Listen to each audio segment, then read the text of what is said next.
আসসালামু আলাইকুম। লন্ডন থেকে হুসেন বলছি। আমার চ্যানেলে সবাইকে স্বাগত।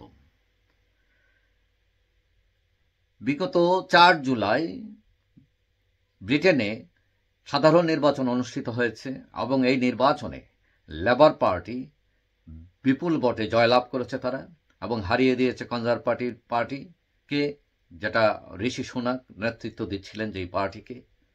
এবং এরপর লেবার পার্টি ক্ষমতায় আসে এবং প্রধানমন্ত্রী হন কিয়ার স্টারমার।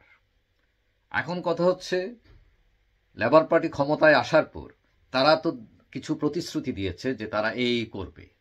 এখন এটা করতে গিয়ে প্রথম এসেই তারা যে আর্থিক খাতগুলো আছে, যে কি অবস্থায় আছে দেশের আর্থিক খাতগুলো এবং মূল্যায়নের জন্য তারা প্রথম পরামর্শ দেয় সরকারি কর্মকর্তাদের এগুলো মূল্যায়ন করার জন্য। এবং মূল্যায়ন করে তারা অনেকটা বিস্মিত হয়েছে যে তারা এখন যেটা বলেছে যে আমরা কোথায় এসে সাগরের মধ্যে পড়ছি এখন। কারণ একটা বিশৃঙ্খল অবস্থা, অর্থনৈতিক অবস্থা খুব খারাপ, টাকা পয়সা নাই। এখন এই অবস্থায় আমরা আমাদের যে প্রতিশ্রুতি দিয়েছি সেগুলো কিভাবে পালন করব, কিভাবে সেখানে সফল হব।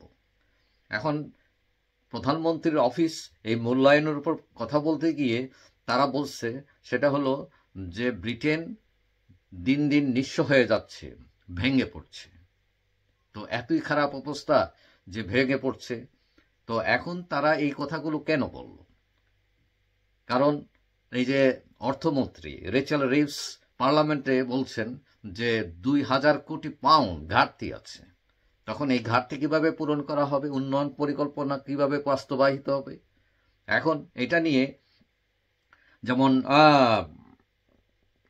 তারা যে আগের সরকারগুলো যে প্রতিশ্রুতি দিয়েছিল, তারা বলছে যে তারা প্রতিশ্রুতি দিয়েছিল কিন্তু এইটা কিভাবে পালন করবে এবং এটার টাকা পয়সা কোথায়, এগুলো ব্যবস্থা না করেই তারা প্রতিশ্রুতি দিয়েছিল।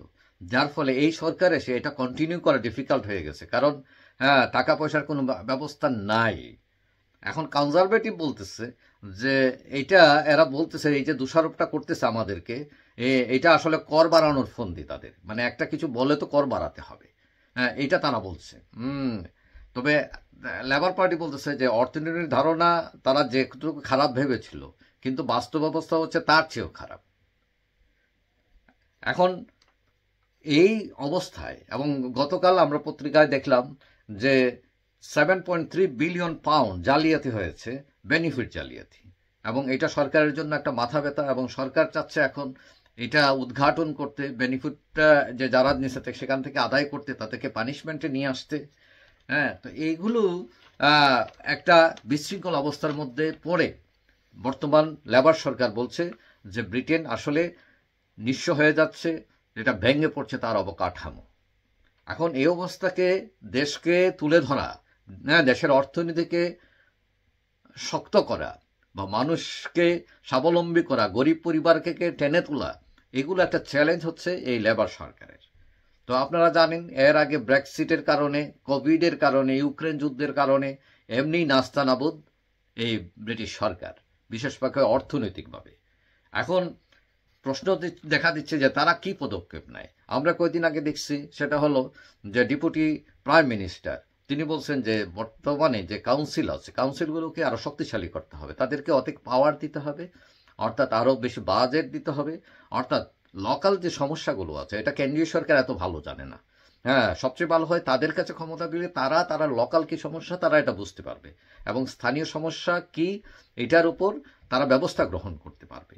তো আশা করা যায়, এবং আমি গতকাল একটা চিঠি পেয়েছি যেটা আমাদের কাউন্সিলে পাঠিয়েছে, এবং ডেপুটি প্রাইম মিনিস্টার তার পরিকল্পনার কথা বলেছেন এবং সহযোগিতা বলছেন, যে আমাদেরকে কাউন্সিলগুলোকে সহযোগিতা করার কথা বলছেন।